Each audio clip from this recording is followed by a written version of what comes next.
Ön üstüne atılan oğlan ölümden yukarı kalktı, bildin mi?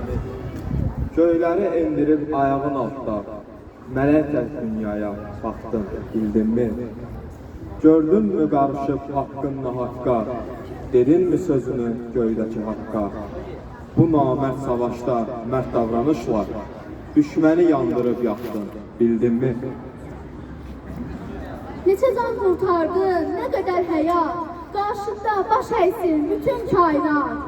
Ey nurdan yoğrulan, nur içinde yat, nur tək ürəklərə axdın, bildin mi? İnsanlıq dərsini verib yerlərə, şəhid tək ucaldın uca göylərə.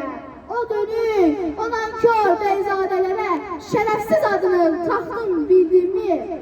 Ey mənim müqəddəs, igid qala, kiçik məzarında ən uca qala, cismiyle torpağa gömülən oğlan, ruhunla göylere çıktı, bildin mi?